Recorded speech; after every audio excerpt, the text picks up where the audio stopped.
Gracias por continuar con nosotros. Tercer y último día de argumentos contra Trump. Los demócratas presentaron durante 2 días argumentos y pruebas para mostrar por qué el presidente abusó de su poder. Ahora es el turno de presentar pruebas del segundo cargo contra el presidente, que es el de obstrucción al Congreso. Recientes consultas de opinión a nivel nacional revelan que a medida que avanza el juicio político, aumenta el número de estadounidenses que favorece la admisión de evidencia y testigos en el proceso. Iniciativa a la que los republicanos se oponen. Randy Serrano tiene más detalles. Los estadounidenses siguen divididos a la mitad sobre el juicio político que ha puesto en jaque al presidente y que sigue acaparando la atención del país.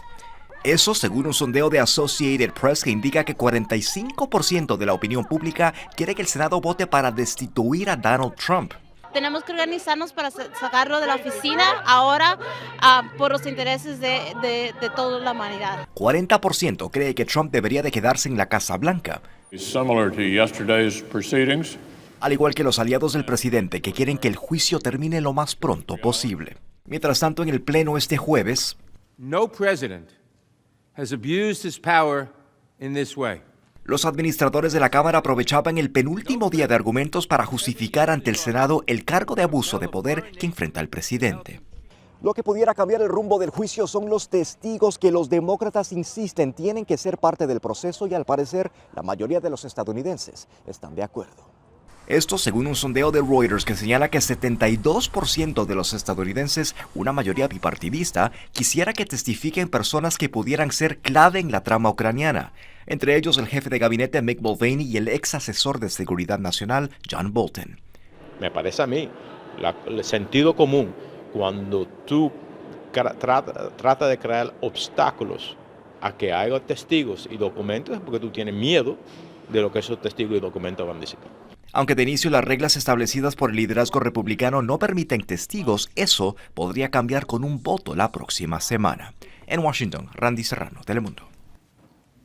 Gracias, Randy. Y el gobierno mexicano confirmó que detuvo ayer por lo menos a 800 de los migrantes que cruzaron ilegalmente la frontera y están en búsqueda de otros 200, asegurando que se seguirá aplicando la ley y descartó que haya una crisis humanitaria. Pero por segunda vez en esta semana, los integrantes de la caravana 2020 cruzaron de manera ilegal la frontera hacia México. Esta vez usaron una vía menos vigilada para alcanzar su objetivo, pero no llegaron lejos antes de que todo se saliera de control. Jacibe Pérez nos tiene las imágenes.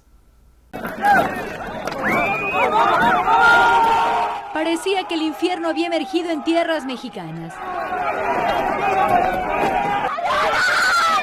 Los migrantes gritaban, corrían y se hincaban, rogando porque les permitieran seguir su camino. Minutos antes, los elementos de la Guardia Nacional los habían interceptado. Marchando como soldados que van a la guerra, les cerraron el camino y los encapsularon. Durante varios minutos, los centroamericanos trataron de resistirse, huyeron hacia el campo. Un niño se desmayó en medio del caos. Al final, entre piedras y gases lacrimógenos, quienes iban tras el sueño americano perdieron las esperanzas. Los cientos de migrantes que fueron detenidos cruzaron hacia México muy temprano por el río Suchiate. Sí, fue difícil porque habían bajadas, subida, cosa que uno no se espera, tenía que andar para allá y para acá. Melissa formó parte de la caravana que logró entrar por un lugar con escasa presencia de la Guardia Nacional. Se internaron rápidamente y caminaron rezando porque no los atraparan. La mayoría de los migrantes optaron por alejarse de las carreteras y caminos poblados y se internaron en parajes solitarios para no ser interceptados por las autoridades de este país. Los guardias mexicanos los dejaron avanzar libremente por más de 9 horas. La marcha nosotros son de paz, porque no venimos a hacerle daño a nadie. Pero ya por la tarde llegó lo inevitable y con lágrimas y lamentos aceptaron su destino. En México, Jacibe Pérez, Telemundo. Y para continuar con información internacional, le presentamos un resumen de las principales noticias de nuestros países.